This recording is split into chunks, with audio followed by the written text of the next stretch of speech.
will be delivering a session on financing sustainability, Professor Dushyant Ashok Mahadik.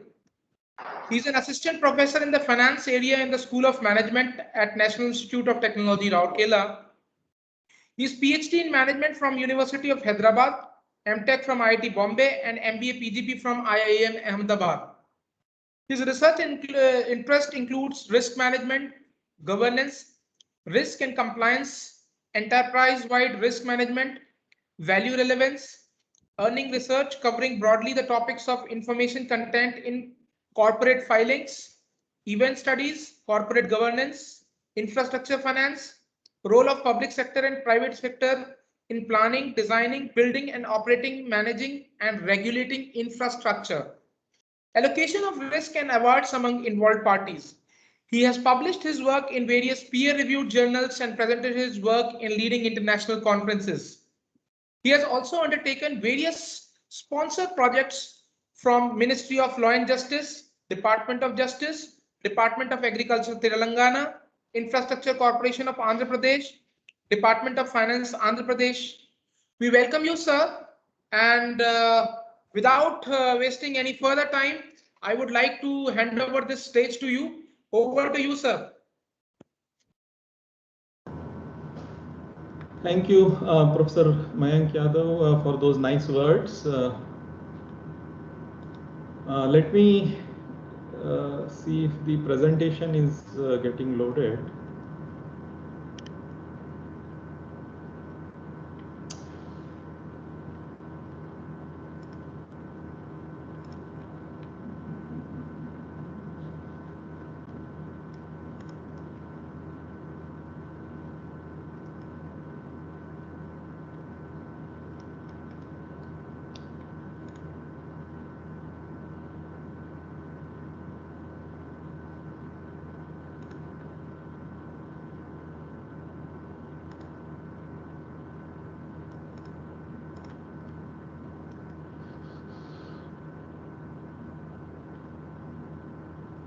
Professor Yadav, I see there are 2-3 parallel meetings going on.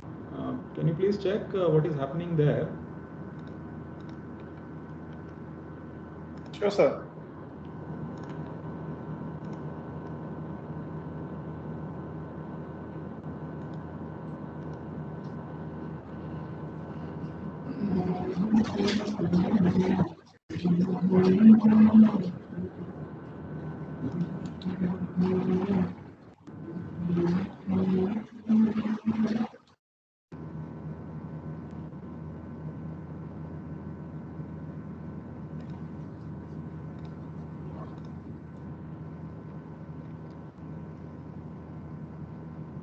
Okay, is the slide visible to everyone? Yes, sir. Great. So let's get started. Good morning, everyone, all the members of the FDP, who are all esteemed faculty colleagues in their own right.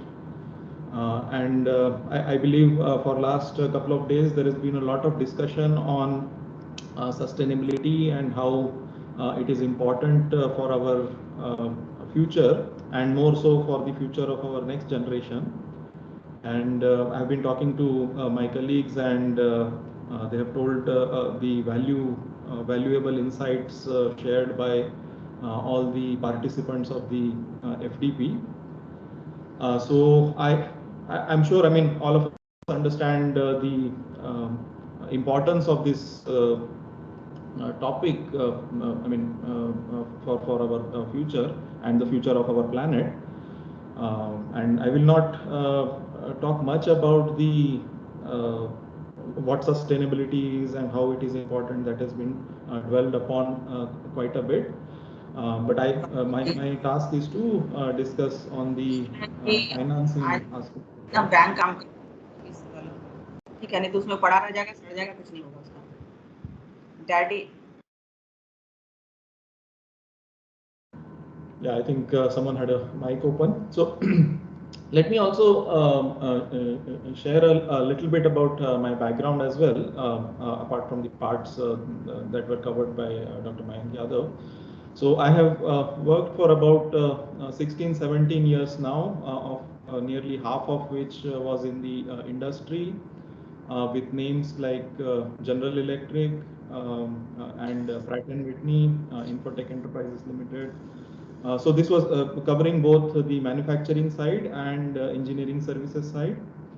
I have also worked in the academic side, and as he mentioned, there are quite a few consultancy and other assignments that I have done, including training assignments at a place called as Administrative Staff College of India. Now, what I have learned from that, my stay there is in a program. I mean, here we are all peers, and it is important that we use it as a platform for exchanging ideas and not really as a lecture. So I do welcome comments and questions at any point. Please feel free to stop me and raise your doubts or any issues that you may have. Now, I have only, as you can see, about 8 or 9 slides, and I'll be brief and to the point about what I want to talk about. Let me begin with giving an overview of what how finance works in today's world, and then we'll see whether sustainability can be financed, cannot be financed, what are the challenges, what needs to be done differently, and so on. So today, I mean, we see very few individuals or standalone entrepreneurs. Most of the businesses are now corporatized.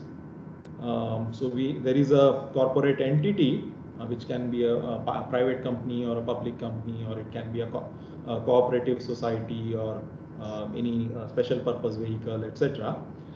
Which actually carries out the works. There may be so many projects, and I saw several examples being covered by Professor Yadav and Professor Bhanendra Pratap Singh in their talks. So all those, I mean, there is a limit to which an individual energy can drive this. Today is the era of institutionalizing. That means we need to have a corporate entity to take the legacy forward. These entities invest into projects, and not just sustainable projects. In fact, more often than not, they invest into the traditional or regular projects. And for this investment, that is this blue arrow going to the right, they need to raise money. And the money comes from different investors through this black arrow. And then that money gets invested into a project. And in return, the investors get what we call as the financial assets, that is your shares or loan agreement or a bond, debenture, etc. Now the investors are not happy just by receiving this piece of paper, that is financial assets. They also want their money to come back sooner or later. So that is through this bottom arrow in the form of dividends. It can be in the form of interest payments or share buybacks and so on. And where do these returns come from? That is from the project. When the organization executes projects successfully and the project starts to give rewards, then a part of those are given back to the investors, and the company may retain a small part, that is this light blue arrow somewhere here. So that is how the financial system works, and the companies use various types of instruments. We already talked about stocks. Within that, there may be different types based on their voting rights or when they entered into the company. If it's a startup, then there may be a slightly different structure to this, mainly because some of the employees also want to be a part of the company through employee stock options and other means. So, but bottom line is, I mean, this is a kind of a separation that we have between the investors on the left-hand side and the execution of the projects, that is the managers, who are professionals like you and me. So people with the money need not be the same as people with the skills, and both of them can contribute to the company and the projects in different ways, and in exchange for whatever contract or whatever arrangements they may have with the company.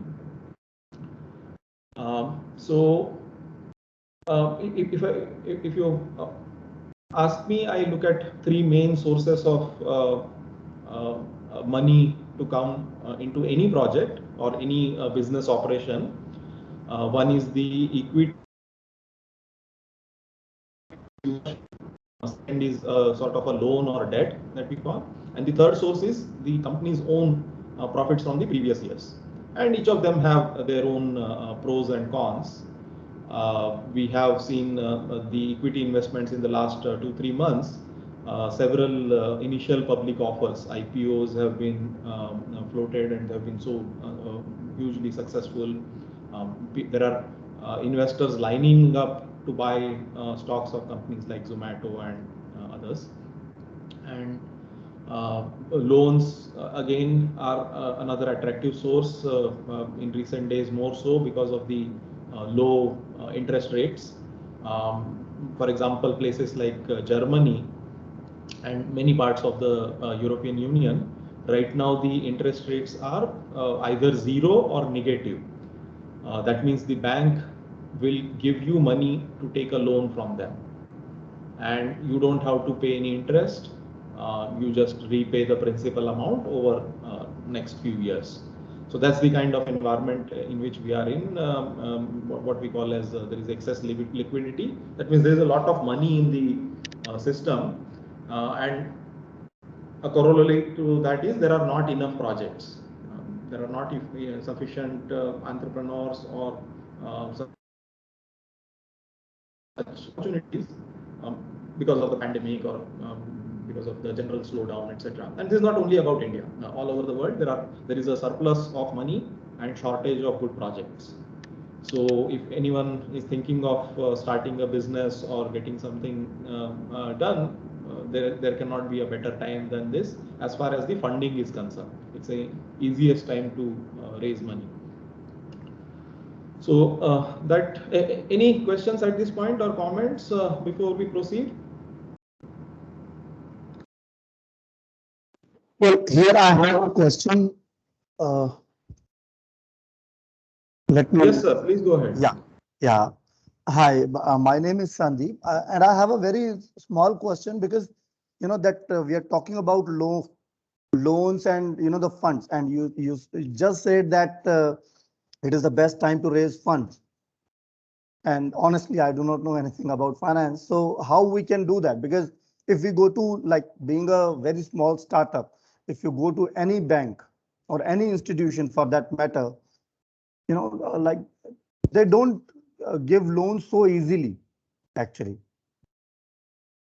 And if you, even like there are so many government schemes are going for MSMEs, and that is also not easily available for the general public. When we say, like if we get any student, like coming to us as a we can say as a mentor or like as a helping hand. So if someone comes to us, he has just an idea. And based on that, even if we help them to get registered in MSME, even if we help them to get that, the basic paperwork done, it's not easy to get the, that fund. Right. Yes. So of course, I mean, there are different avenues that can be tried, and I'm sure the students as well as yourself are aware of many of them. Now, the biggest challenge I feel is what stage of business are you, and accordingly you need to pitch for the right source of fund. So typically students come up at a early stage startup, and and this is, I'm quoting this from textbooks and literature, that the best source is first sweat equity, your own money. And the next is your the terminology they use is friends, family, and fools. 3 Fs, which is a little derogatory on the part of people who are ready to invest, but still that is the term that gets used. And you must have heard of there are different series of financing in the startup stage. Series 1, Series 2, Series 3, and all that. So what I'm talking about is the very early stages, because you don't have a credit history, you don't have a successful product or a market which you can show to a bank and other organizations. So early stages, you need to rely on personal contacts.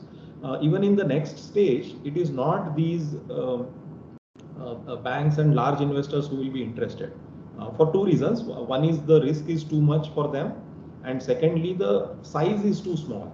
A business in a first year probably may need some 20 lakhs or 30 lakhs or at best 2 crores, 3 crores, not more than that.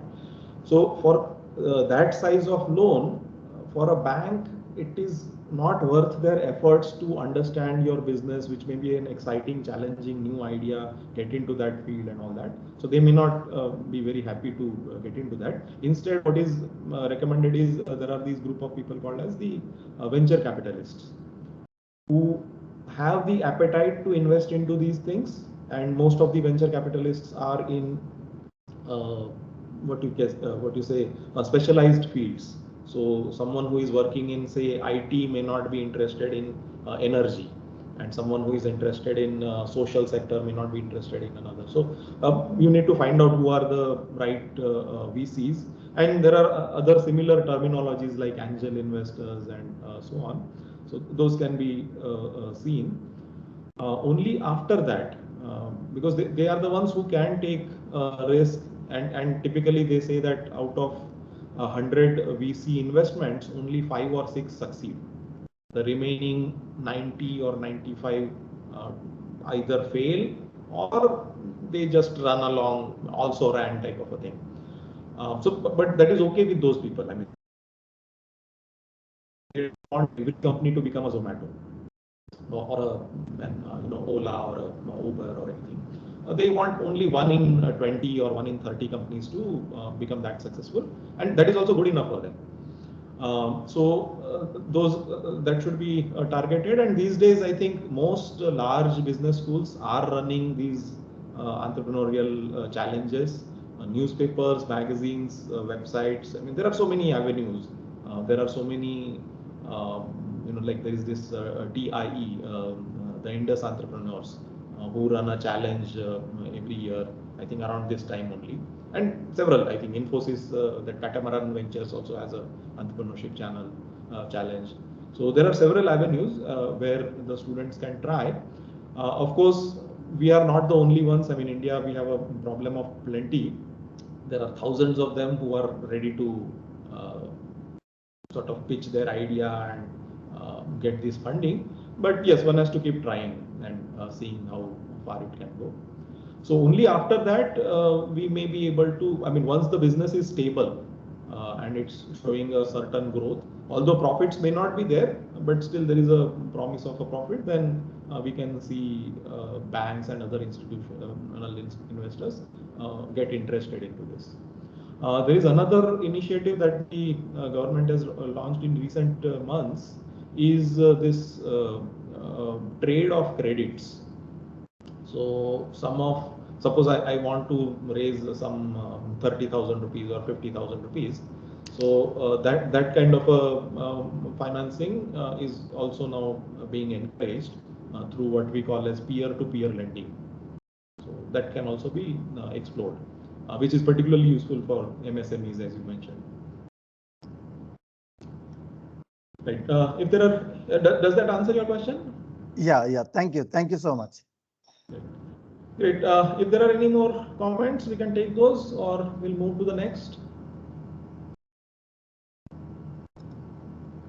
So next, what I have is one short sort of a, you can say, a quiz or a question or a poll. This is the link. Let me also paste it in the comment section in case it's not opening. So in that, suppose you have one of the sustainable projects, some of your previous speakers have talked about so many good projects, and you want to raise money for this. So we just talked, there are 2-3 different options. Either you take a loan, that is debt, borrow money, or you raise equity, or you use your own products. So what in your view, I understand, I mean, most of you are not experts in finance, but as your layperson's view, where would you look for in taking this loan? Loan in the sense raising this money. So please feel free to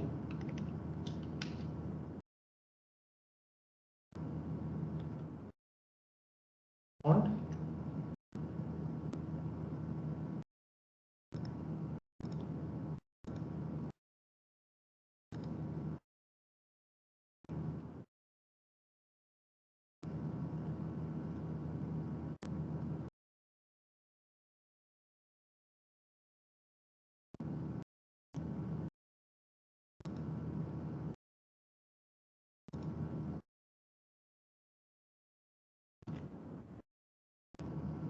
Oh,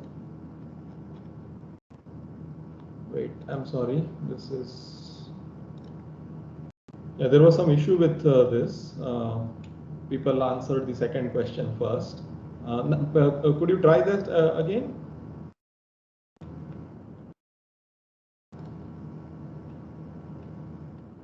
Yes, sir. Only one question. The question about where will you raise the money from?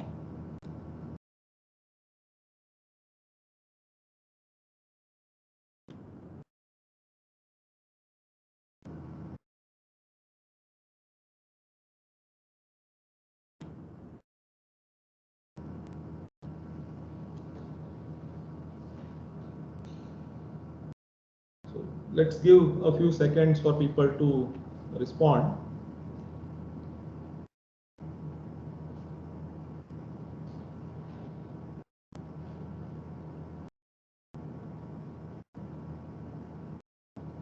Sorry to interrupt, sir.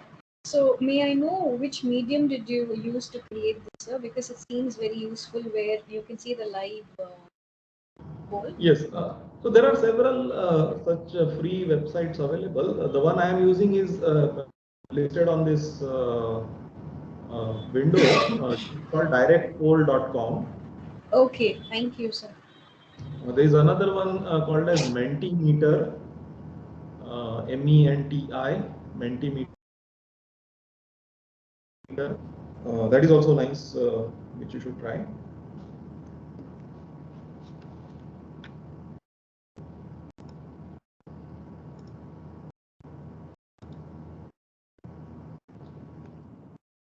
So I see about 65 participants, but the response has come in from only about 10 of them. Sir, unable yes. to, excuse me, sir, sorry to intrude. I'm unable to see chat box in my this Teams. And Okay. I think this is disabled. That's why we are unable to see chat box there. And that's why we not click on the link.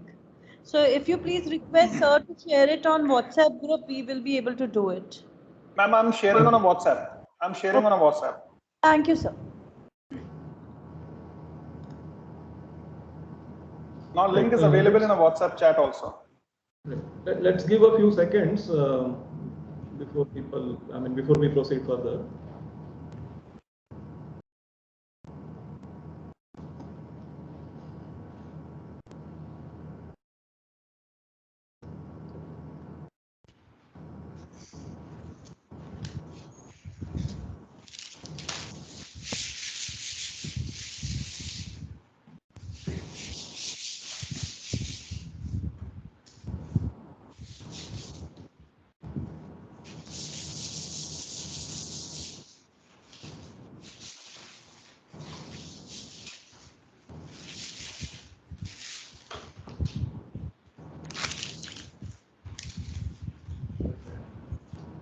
What 300? Huh? It's so successful.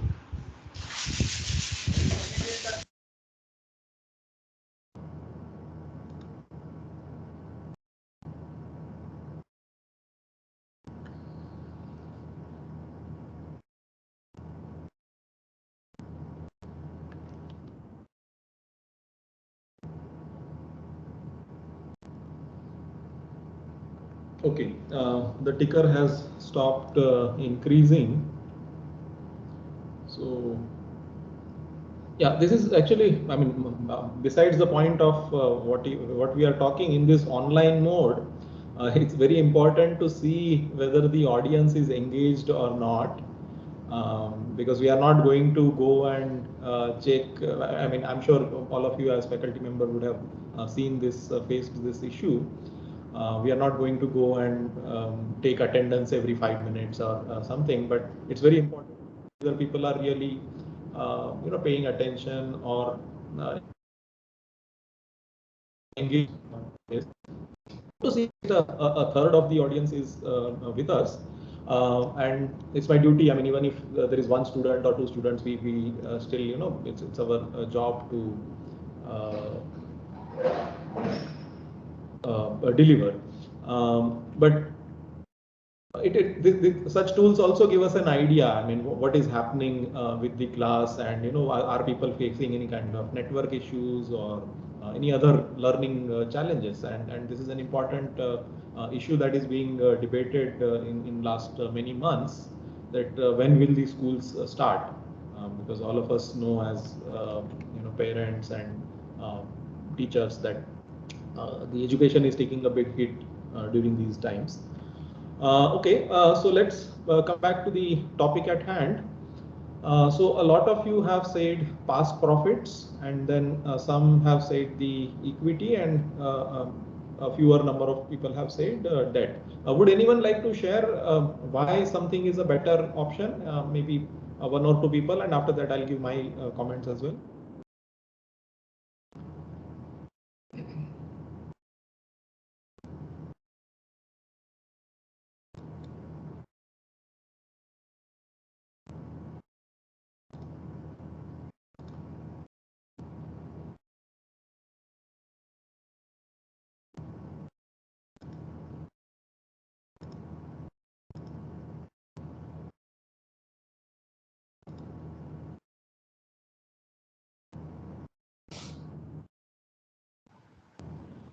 So may I? Please, sir.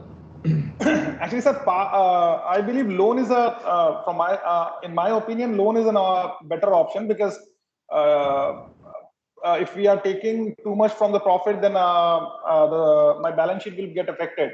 So if I have an opportunity to take some loan for some of the sources, I believe that will be a better option. Great. Okay, Mr. Varghese also mentioned something to that effect, that banks or agencies may be more willing to give loans. Anyone talking from the equity or profit side? Any views?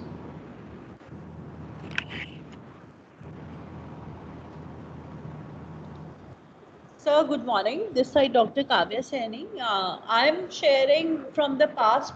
I'm in favor of for the past profit. Reason being, I have witnessed this with my students as well.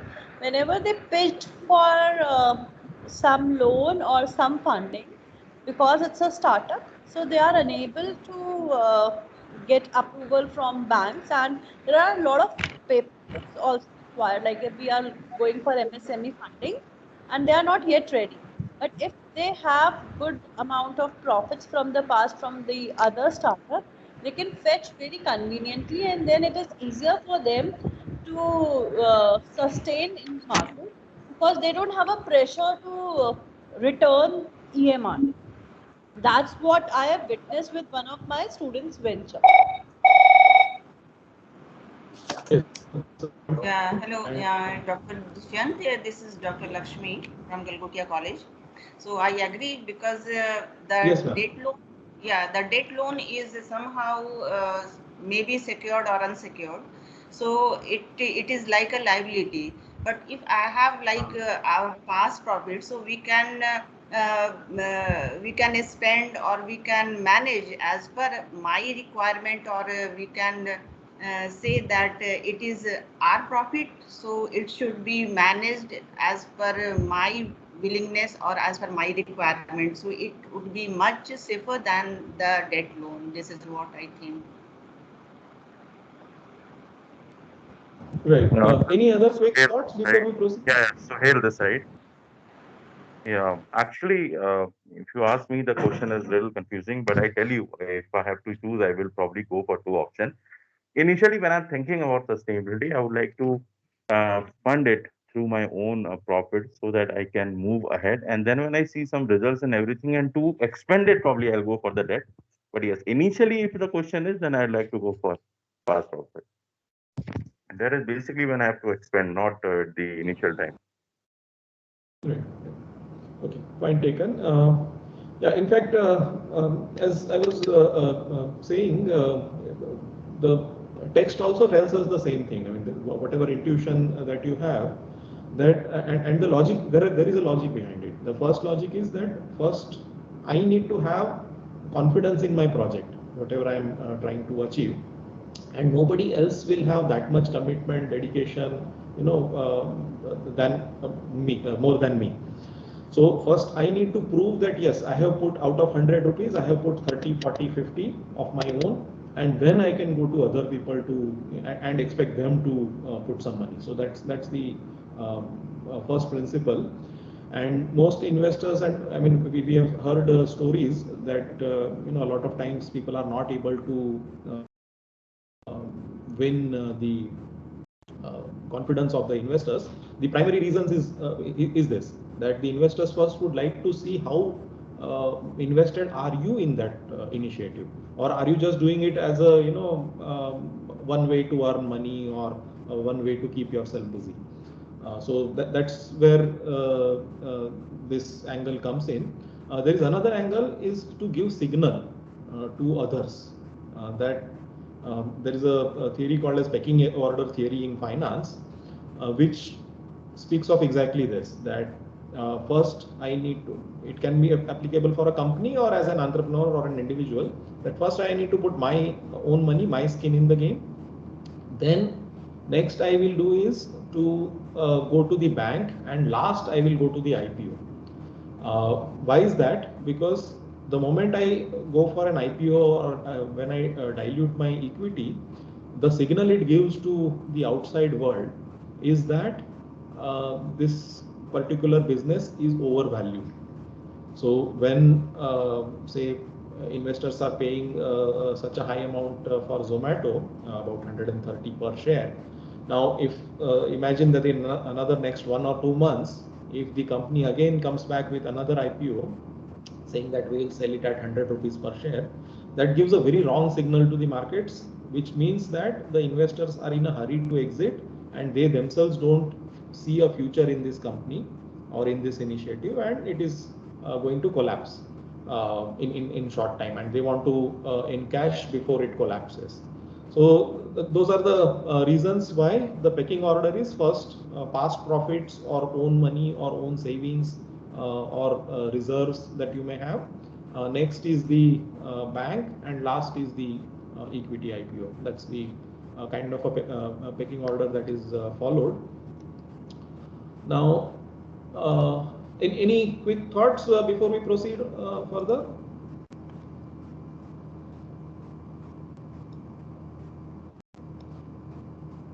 Well, here I would like to say, like, if right now we are talking about entrepreneur journey, which has to be started by students.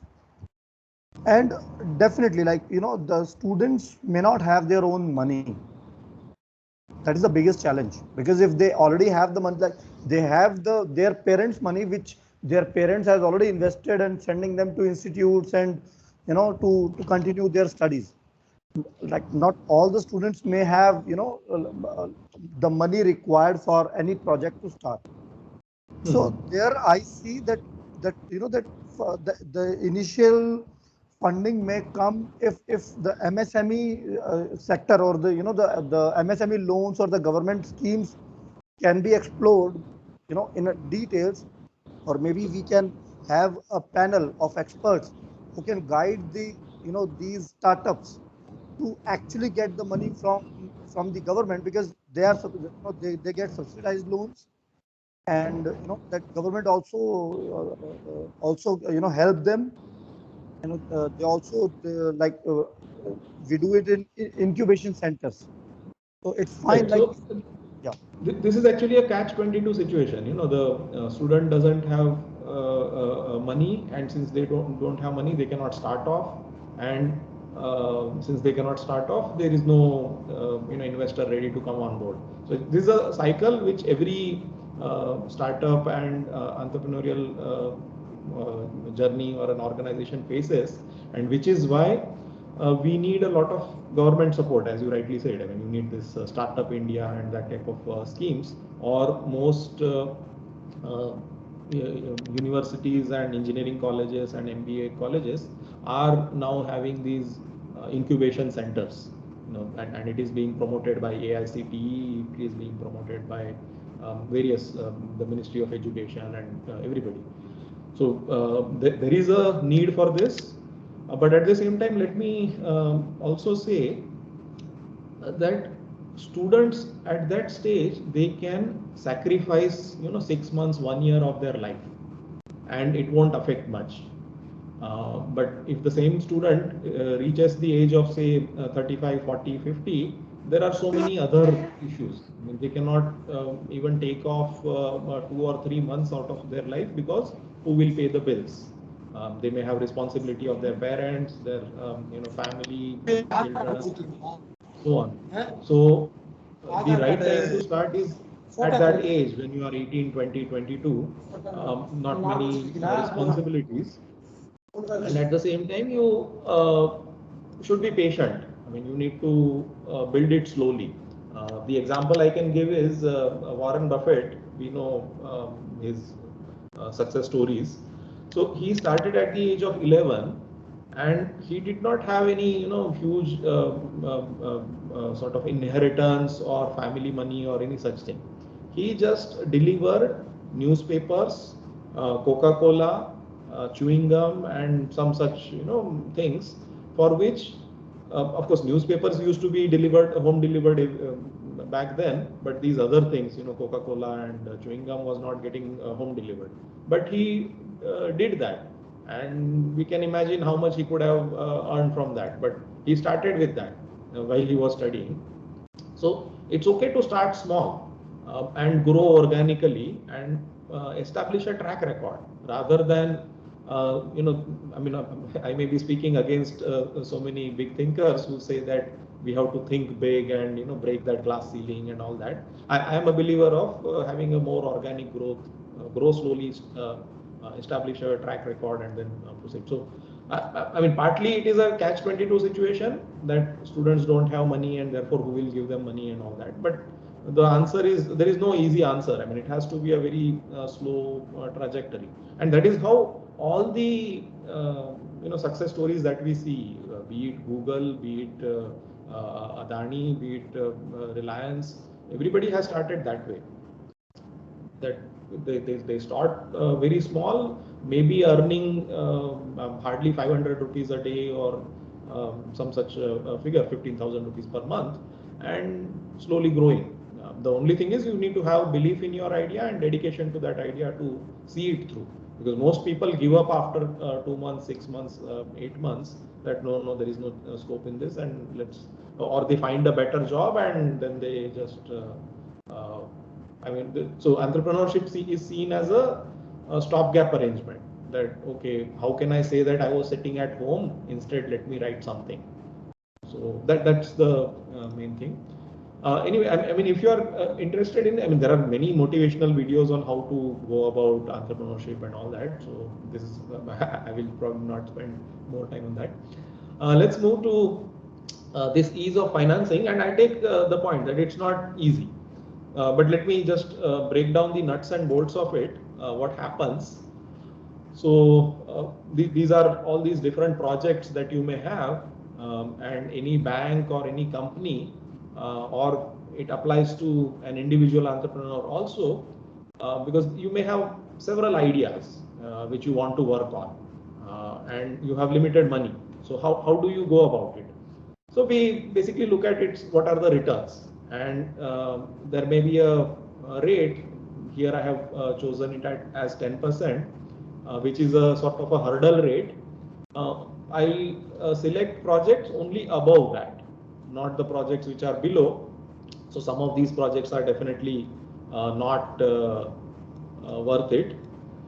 But then there may be some doubtful projects, like this one here, which is slightly above my hurdle rate, or this one here, which is slightly below the hurdle rate. So I may want to dig deeper and see if this one will really be profitable, or it may slip into the red, or on this other one, the third one from left, is there any way in which I can increase the returns, by selling the byproducts, or by cutting costs somewhere, or all those things. So definitely, I mean, in any the takeaway at this point is there are some which are clear losers, which should not be touched, and there are some clear winners, which should be invested into, and there may be some doubtful ones which need to be seen. Can they be restructured a little bit to take them forward? Now, in the traditional businesses, so this is this orange color versus the green initiatives. So what happens is, typically the sustainable initiatives are going to be a slightly less profitable than the traditional ones. An electric car costs more than a conventional IC engine based car. Similarly, you can see, I mean, coal-fired electricity is usually cheaper than solar or wind and all that. So that way, by and large, your green projects are going to give you less returns. And then the question comes is, can you raise this, can you lower this 10% such that some of these green initiatives also become profitable? For example, this one was not profitable at 10%, but now if I lower it to say 8 or 7 or 9, then this becomes profitable. Similarly, this one. So that's one thing we want to look at. And let me then move forward. So this is this whole field of green financing, and what we have, there are 3-4 different options. Let me go through them one by one. First one is these green bonds or climate bonds. So many development funding institutions like Asian Development Bank and World Bank and so on have issued such bonds, and they encourage this. They have several papers written. You can Google about them. Of course, these are not accessible to individual investors, but these are the things which exist. And there is a lot of talk. There is a question, I'll come to that in a bit. There is a lot of talk about the banks stopping to invest into conventional sources such as coal-fired power plants. So several large banks have said that they will no longer fund coal-fired power plants because they are polluting and they increase the CO2 and greenhouse effect and all that. But they don't mind, funding these green bonds. Then there are some governments which may be giving a little bit of a subsidy. If you want to, borrow and your project is not sort of viable, then this 0.5%, 1% the government will fund, and the remaining is you raise it from market. It's similar to how our home loan gets funded. There is a tax incentive because of which the actual home loan rate is cheaper than what the bank charges. Yeah, there is a question, sir. Sir, actually, I have a question. I'm planning to buy an electric vehicle. I want to buy a four-wheeler. Now the question comes that shall I go for a EV or go for a traditional one, considering the Indian context? Right. So yeah, this is a practical problem which we face all the time, and fortunately, I mean, if you are buying it in Odisha is one of the states which gives, I think, road tax is 5% or 0% if it is electric. Similarly, Delhi has 0% road tax. So there itself you save about 18 to 20% of the vehicle's cost, and it is subsidized by the government. Maharashtra also has some, but some concession, not full, because Maharashtra has many auto manufacturing plants, which will lose business and lose employment if electric is encouraged too much. So, I mean, there are all these angles. Now, coming to this, I mean, I personally am also a big fan of electric, but the challenge is we don't have the charging infrastructure. The biggest problem that comes is if you are driving outstation, say if you want to go to Bhubaneswar from Rourkela, about 250 kilometers, your charge may not last, and there is no charging station in between.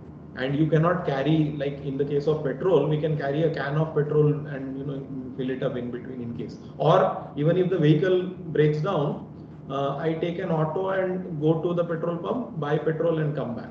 So that is impossible in case of electric. So therefore, the utility of electric is only if you are going to use it in urban, within the same city.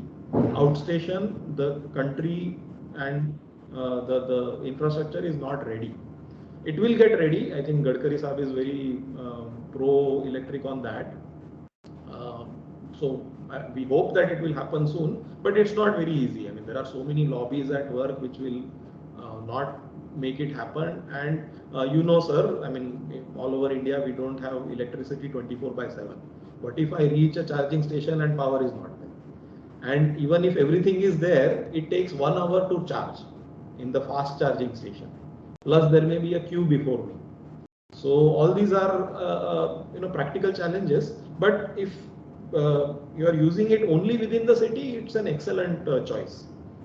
In fact, many friends of mine in Pune and Bangalore, they are using it because the vehicle gets charged overnight, and then they make a day trip of maybe 50 kilometers at most, or 60-70 kilometers. Then that is manageable. That much range is there. So that's the big challenge. So, like if I consider with respect to the finance itself, like NPV, net present value of the vehicle which I am purchasing, which is if I go for Tata Nexon itself, 14 lakh vehicle, and if I'm going for some another vehicle, maybe not that much, costing me around 8 lakh or something, and use a petrol vehicle. So if I convert them, even for a 1 year, if I talk about the petrol which I am using, and convert all the costs in an NPV, I find that comparatively this electric vehicle will be much more costlier for me. Yeah, so there again the point comes is about how much are you going to use it. And my calculations say that the break even is at about 60-70 kilometers per day. So if your use is that much, then electric is cheaper than petrol. So there are advantages of electric because there are less moving parts, and as a result you have the maintenance cost is less, and Nexon gives a battery warranty of 8 years, which is a lot. I mean, which is the biggest challenge because we know that motor doesn't fail; it's the battery that fails. So there are those things, and these things are, I think, evolving. So again, it goes to these people living in the metros. Who may be driving 25-30 kilometers one way to the office. For them it is a good deal, or better still, the commercial vehicles which don't move out of the city. So that is why I think Mahindra came up with that E2O, and several others are planning to launch commercial vehicles which get driven like someone who is running a car rental or some such thing, airport taxi. So all these businesses make sense. So this, I think, business model has a big role in seeing whether it is sort of financeable or not. I mean, does it make a business sense or not? That is there. Thank you, sir. I think Varghese sir also agrees with what we just discussed. Let's move on. The next, so as I said, there is a lot of impetus to funding or borrowing through green bonds, but at the same time, it is in India probably it is not that picked up yet. We hope that it will get picked up in the coming years. The next one that has, I think, already started rolling and it is giving good results is this ESG index, environment, sustainability and governance. There are several such indices. I think there is a organization called as Standard and Poor's, which has one. The MSCI, they have one index of their own. Then there is, I think, Refinitiv and some such companies are there which are creating this index. And what they do is they handpick companies based on their ESG disclosures. Are these companies following, being responsible with regard to what we say as this triple bottom line, and are they conscious? Are they conscious citizens, corporate citizens, and all that? And there are several investors who don't want blood money, who don't want dirty money. That I will invest into company X, but that company X has several bad dealings. They don't respect environment, they don't respect their employees, their suppliers, and so on. So I will not want to invest into that company because unki high lagegi. That thinking leke, I will not be able to sleep properly if I get that type of thing. So the ESG index is a solution to that. There is another index many of you may have heard of called as the Sharia index. BSE, Bombay Stock Exchange, has it, which predates this ESG. But the point is, if you have a particular value system, then today there are opportunities which respect your value system. So if you are a Muslim and you have a value system that Sharia has to be followed, etc., and my company or my investment also should follow it, then there is a set of investment options available. Similarly, ESG, there is an option available. I worked with several Jain families, and they have a value system that that ahimsa paramo dharma. So they would not want to get into something which promotes abortions or something which can be used to kill or spread violence. So there is a chance that someone can come up with such an index for that investment, and this is proving to be successful, because the ESG index, the level of investment getting into this is now a substantial portion, because people who are nearing their retirement or people who have substantial wealth, they really don't want their investment portfolio to be doing extremely well. They just want it to be put to good use. I mean, instead of bank mein paisa sadne se acha hai, I will put it in some productive use. That is their mindset, and such indices can be helpful. So in India, we have this NSE has Nifty 100, I think, ESG index, which chooses the conscious companies, and entering and exiting this list has a big cost for the company. So companies are conscious about not getting blacklisted from this, which recently happened for, I think, Adani Ports or some such company, because of their dealings with Burmese government, which does violence, and it's a military junta and all that. So that's one of the things that is happening on the green finance front. Next is the source of money coming from government subsidies. Many of you know, like we talked about these highways, there is this FAME subsidy, which is for faster adoption of electric mobility. So that's one subsidy available not just for car buyers, but also for businesses who want to set up a charging infrastructure or some battery manufacturing or any of these things. And similar subsidies we know are available for wind energy, solar. Like two of my friends are running this solar panel business, which is highly subsidized. I mean, you want a solar rooftop, and the buyer doesn't have to run around the government offices. The subsidy directly gets paid to the person who is setting up the thing. So that's another major source, and we do, all of us know in economics we call it as a public good. Pollution is bad, and good environment is a public good because everybody benefits from it. So therefore, it makes sense for governments to fund it rather than relying on maybe CSR or maybe philanthropists to do that. And it is being done across the world, at least. And in this regard, I think I'm proud that India is far ahead of most other countries, that we are not only cutting, I mean, having very ambitious goals, we are also meeting those goals in terms of the carbon footprint. Yeah, is there a comment?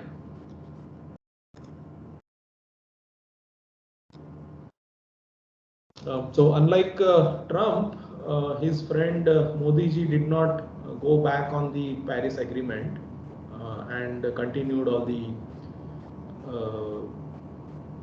subsidies for green initiatives. Now, last point is carbon credits. Many of you may have heard about this. I have a separate slide on that, which I'll quickly go through it. So carbon credits is something in which if there is a company which is more than exceeding the target set for them, you know, if suppose for a steel plant, production of 1 ton of steel, the good practice is to have, say, some, I don't know, 0.2 tons of carbon dioxide. But instead of that, if a company is able to make it much less, at say half of that, why would they do it? Because they get some credits, and these credits can be traded. There are 2-3 markets so far. So the data that I have given is for the European Union. They have an emissions trading system, and these are the prices. So currently, I think it is close to 60 or 65 American dollars. So if you save 1 ton of CO2, you know, through your efficient design, say you may be using LED bulb instead of traditional, or your AC is 5-star instead of 3-star. Through all this, if you are able to save 1 ton of CO2, you can get $60 back. So there is an incentive for you. You can sell this, and who will buy it? Someone who is not meeting their targets. So someone who is spending more than what allowance they have been given. This bottom red line is where the Chinese prices are. They are around $7 or $8 per ton. India currently it is not being traded, but even if it starts to trade, it will be probably close to zero, because it's very easy for us to be compliant. The norms are very relaxed for us. But US and Europe are having strict norms, and they have this type of a trade happening. So if there is a chemical plant which is polluting too much, instead of shutting it down, they can buy credits from someone who is not polluting much and compensate for that. So this is a rough idea about how much the trade is happening. The total amount of CO2 emissions is, I think, some 60 or 65 trillion tons. Sorry, not trillion, billion tons. And out of which roughly a fifth or a sixth are getting traded, about 10 billion tons. And 8 billion out of it are in this European system, the left-hand chart, and 2 billion in the North America. So China volumes are still maybe 1% or 0.5% of the total trade. So that's roughly what is happening. So what is more important to see is these bubbles themselves, they have grown. So if you saw the data for 10 years ago, hardly 5% of the total emissions were getting traded. But today, roughly 15 to 20% are getting traded, and it's growing by 15-20% every year. So this is the future, and it is a good system. If you plant, a lot of trees, and as a result you are contributing to the country, and the environment, that can be encached. You can make use of that for this. So I think recording is happening and you can access it already. But yeah, the organizers can respond. Moving on. So now, so far we have seen how it is difficult to get funding for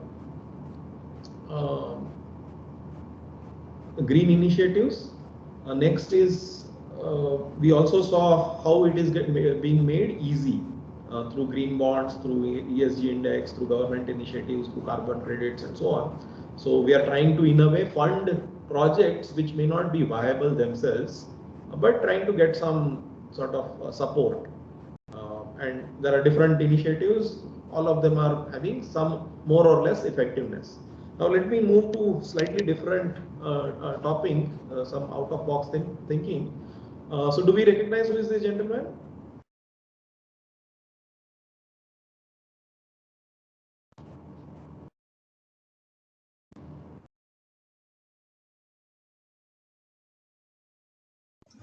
Tesla CEO? Yes, he's the Tesla CEO, Elon Musk. Very charismatic personality, and sometimes goes overboard with it. So there are some negatives to that also, but I'll focus on the positive. So there is one, he works on probably 20 or 30 different initiatives. We probably won't have time to discuss that over even 1 week. I'll talk about only one. He has something called as Solar City, and one of the products that the Solar City has, solar roof. Has anyone heard of that? The brand name is Solar Roof.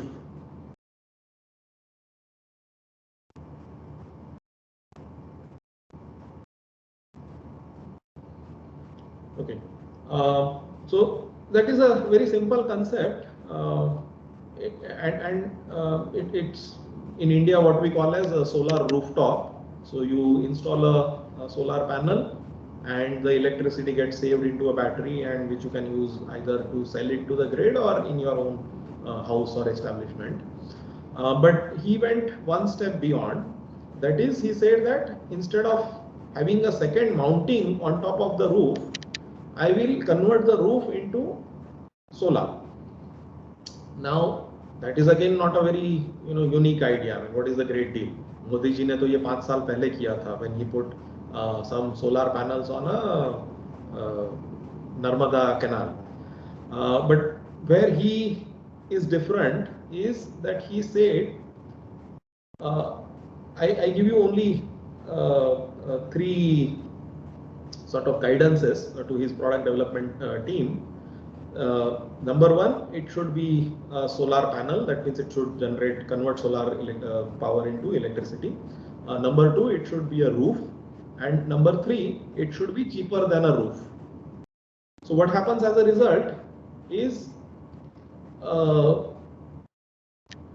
it's a very visionary and simple problem statement, that I want a roof, I want it to be solar, and I want it to be cheaper than a traditional roof.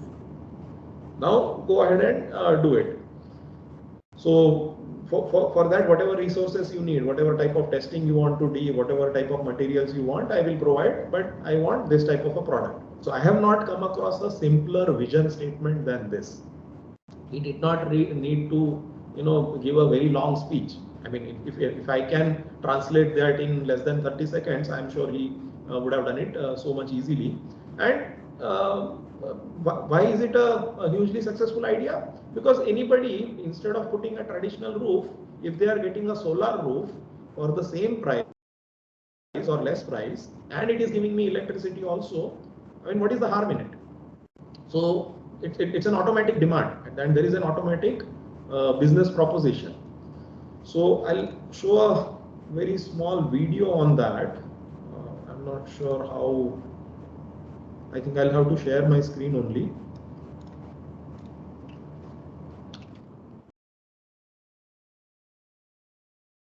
So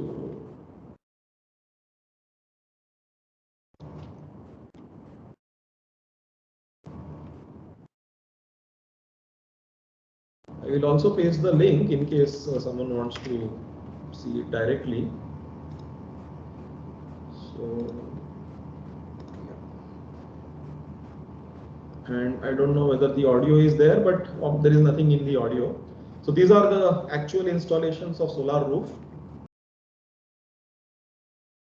And the YouTube started loading.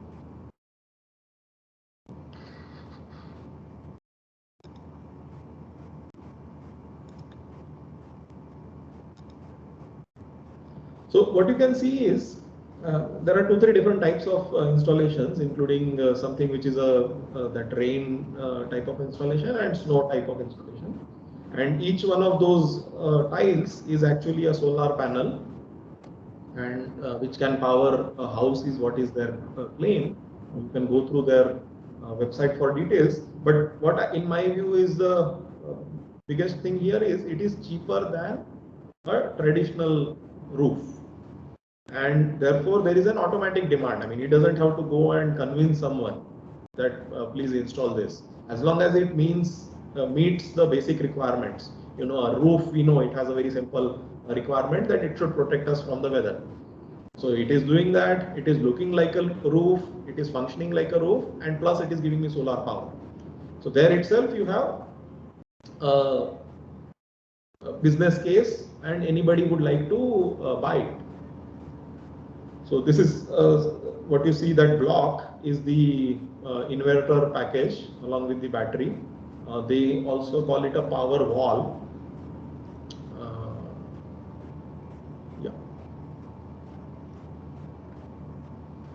So this is the roof part.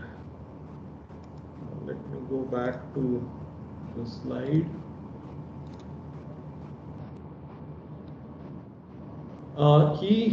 And this is not the only industry in which he has, done such a thing.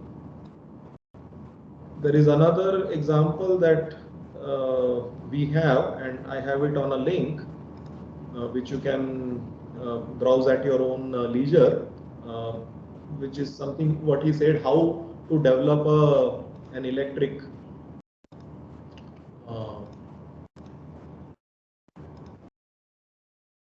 car.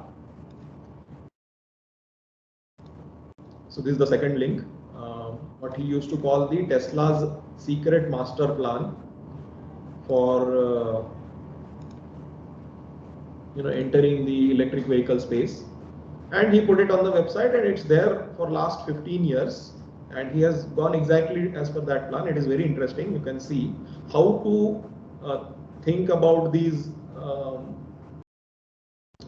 sustainable initiatives. So he is one of those big thinkers who has the luxury to sort of go big. Our students may not have that luxury, but still it gives us one perspective. I mean, how you can turn the whole world upside down and then think in that way. So feel free to look at that in your own time. I think we are coming to close of our time, and I would like to leave some time for discussion and questions and comments also. So let me just close with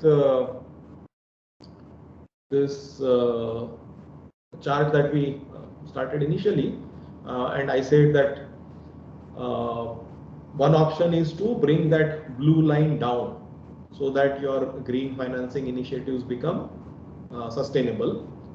That is through green bonds and ESG and whatnot. The second option is what was done by Elon Musk, is to take the green line itself up. So your projects to be made as profitable as a conventional project.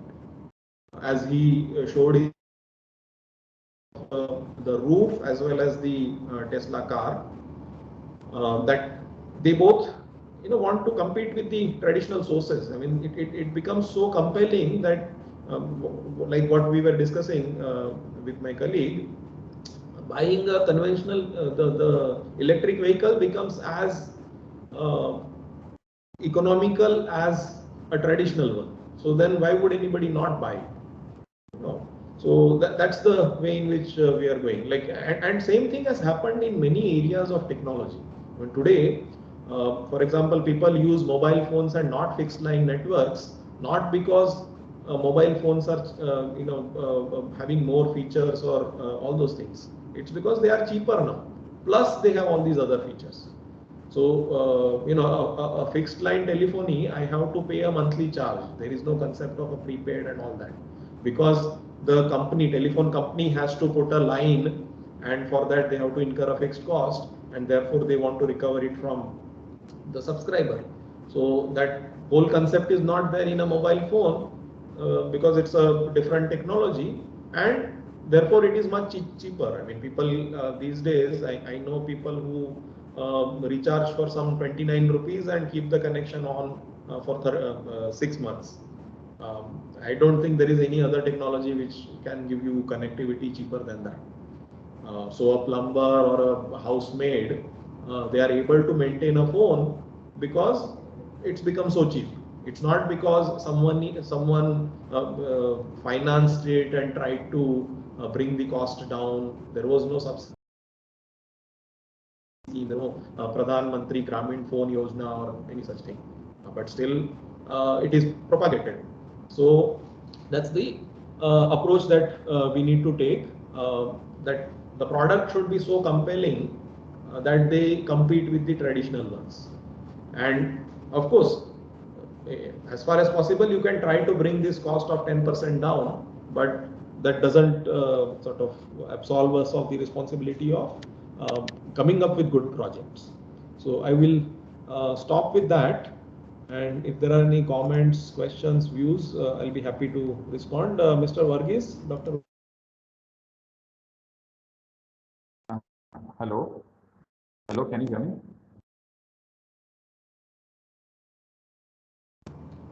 Please go ahead, sir. We can hear. Yeah. I had a doubt regarding the car that you were talking about earlier. Carbon credits. I wanted to know if carbon credits are really sustainable, because you mentioned there are firms which can plant trees, and based on the planting of trees, they are given a carbon credit that can be traded later. Now, if you look at what happens on initiative where everybody is planting trees. So recently I saw a WhatsApp share in which it said, if you look at the number of trees or number of status messages that showed that saplings being planted, the entire state of Kerala would be a forest in a couple of years. But then what I feel is, though these planting is happening, I don't know if people are following through and seeing if it is being converted into a tree. So if a firm, like as part of carbon rating, if they are planting trees and if it is not being converted into a tree, actually, I mean, if you're not waiting for say a few years to see if the carbon emissions or say, they are able to bring down the pollution level, how can these ratings be given? Will it remain a sustainable option? Right. Yeah, there was a small break in the this thing network, but I have got the crux of the question, and my response is, see, and what you say about trees also applies to other initiatives, including pollution and other things. So what it boils down to is the quality of data. Why this carbon trading has not taken off in India is because the quality of reporting in India is not very believable. If suppose we have a steel plant in the place where we live, and let us say they install something because of which the carbon emissions go down by 10%. There has to be a proper study which measures it before and after, and that pollution level reporting should be reliable, accurate, everything, for this to be any meaningful. Otherwise, what will happen is it will get a very corrupt system. So why this is happening only in EU and US and not other places is partly because of that. If you want, I mean, if you have any experience working with the State Pollution Control Board or other organizations, I know because I have interactions. So it's not very difficult to get a certificate to this effect, that they installed some converter or some superheater or some such instrument, and as a result the emissions have come down this can be manipulated in a country like India. And for such an initiative doesn't make sense. I mean, this trading and all that doesn't make sense. So quality of data is very important for this to work. Otherwise, this whole thing will fail. It will be captured by people who manipulate the system. Because who doesn't like $60 per ton? I mean, if all it takes is to give a bribe of $20 to someone, I will be happy to do it. I will generate that paper and pocket the $40 and say that I did this, but actually nothing happened. And sooner or later, the people who are buying, they will also stop buying. Why will they buy a carbon credit when they for $60 when they themselves can bribe someone $20? So that's the real crux, I think. Does that does that explain why this planting of trees business? I mean, it has loopholes. Correct, sir. Yes. So that's my sense on that. Any other thoughts? So you're saying in EU, when the rating is given, there is someone who follows through and sees the data can be validated. Yeah, so what happens is in the EU case, the European Parliament also funds this initiative, and they also give some allowances, partly through auction and partly through gift. So this is a slightly complex system than what it appears. It's not like say I have some products and I am listing it on Amazon and someone is buying. It is not that straightforward. There is European coordinating agency. They are funding it, and part of the funding goes to see that this is successful, because they themselves are again answerable. And Europe is particularly vulnerable to this global warming because there is a lot of ice around them. Like, nobody will visit Switzerland if there is no ice-capped mountain. So if temperature goes up by those 1 or 2 degrees, and if the ice starts to melt, a lot of their tourism income will stop coming. So they are really serious about this. Similarly, we saw some cabinet of ministers of some country, I think it was Maldives, which sat underwater. They had a cabinet meeting underwater some 2-3 years ago to basically prove a point that we will get submerged if you don't do anything. So they are also very conscious, and they want this to stop. So these are the countries who have real stake. I mean, they are not doing this just for the sake of a checklist. They are doing it because they have real loss and real danger of extinction and all that, and therefore they are putting in place a system which works. So in their case, it is a question of life or death, and they hope that this better works. And for that, they are ready to put any measures that are necessary in terms of controlling and anti-corruption and whatnot. Thank you, sir. Thank you for the clarification. Right. Any other views from anyone?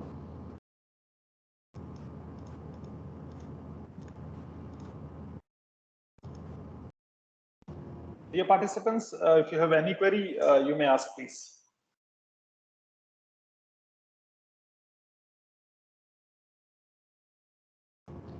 Good. So I feel there has been quite a bit of interaction and exchange of ideas, and I hope it was useful to all of you. Thank you, sir. Thanks for your session. It has been a really insightful. Really enjoyed it. Thank you, sir. Thank you so much. The pleasure is all mine. Wish you all the best. Talk to you soon. Thank you, sir.